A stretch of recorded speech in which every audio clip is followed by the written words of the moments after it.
जिन्होंने देखो आज एक तो इतना गरीब है, फाइनेंशियली इतनी वित्तीय हालत उसकी कमजोर है कि रिक्शा चला रहा है, एक ऐसा है मजदूरी कर रहा है, एक रिक्शा चला रहा है, एक उसके अंदर विराजमान है, बैठा है, दोनों ही मनुष्य। तो पुण्यात्माओं, एक गाड़ी चला रहा है ड्राइवर, एक मालिक उसमें बैठा है और गाड़ी भी मालिक की है। तो इतना भेद यूं क्यों हो गया?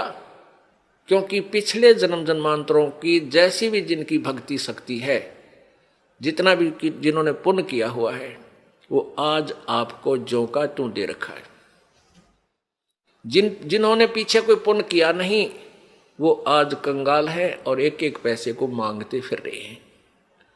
अब कोई नहीं सुना है, अब देते को हर देत है। जिन्होंने दान किया उनके ठाट ठाट कर रखे हैं। छोटा सा बच्चा बिजनेस में लग जाता है और चारों तरफ से उसकी पूरी प्रोग्रेस हो जाती है, विकास होता है, क्योंकि उसने पिछले जन्म में पुण्य कर रखे, वो भगवान दे ही देगा, उसमें टोटा होना ना दे उसके। तो इस प्रकार अब आप जो दान करोगे, प्रथम तो आप इस बात से परिचित हो जाओगे कि अब जो दान करोगे उसका बेनिफिट केवल अगले जन्म में लेने की चाह मत रखना। आप जो भी पुण्य करोगे या भक्ति करोगे, अपना जन्म मृत्यु का रोग कटाने के लिए ही करना। फिर रही बात आपको यहाँ की सुविधाएं, ये तो अपने आप मिलेंगी।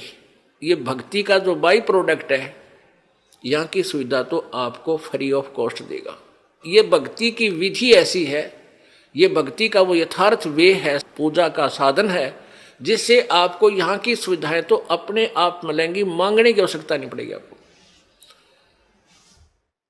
जैसे गेहूं बीज दिया किसान ने, अब किसान का प्रथम उद्देश्य है कि भाई गेहूं हो, मेरा बालक मेरा परिवार भूखा ना मरे, हम जीवित रहें, अन्न को खाएं।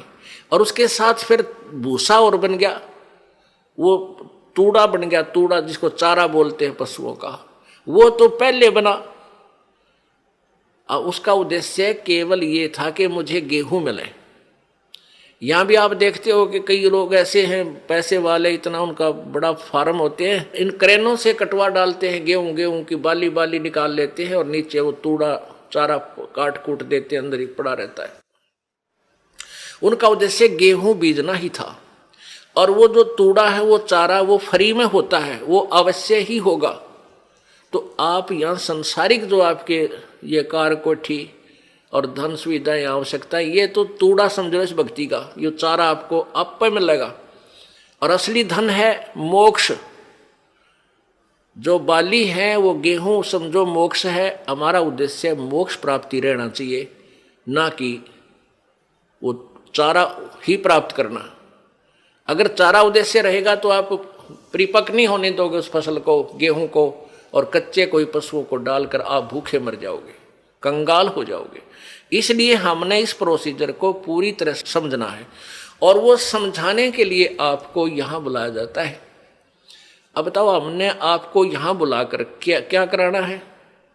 कोई काम नहीं, कोई सेवा नहीं। सेवा तो हम आपको तैयार करें पावा सारी, बच्चे लग रहे हैं यहाँ, पुण्यात्मा जिनको पता लग रहा है कि ये सब अपने भाई हैं, सतलोक के वासी हैं। अब ये भूल भटक गई, यहाँ काल के जाल में फंसे हुए हैं, और इनकी जितनी हम सेवा करेंगे, ये मालिक के बच्चे हैं, परमात्मा लाभ देगा सेवा करने वालों को।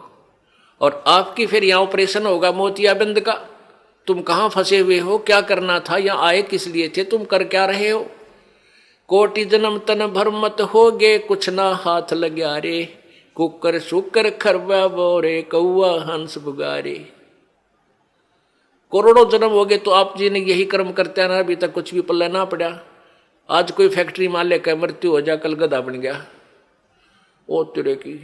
फिर कभी मनुष्य जीवन मिला, फिर कोई पुण्य किया, फिर मनुष्य जीवन मिला, जब वो उसको फैक्ट्री मालिक बना देगा, और फिर मृत्यु। इस जन्म मृत्यु के रूपी रोग से मुक्त होने के लिए आप जी ने इस ज्ञान को समझकर इस भक्ति मार्ग को उसी उद्देश्य से ग्रहण करना चाहिए जो इसका मूल उद्देश्य है। देते को हर देत है जहां तहां से आन, ना दिया वो मांगते फिर यो साहेब सुने नहीं कान।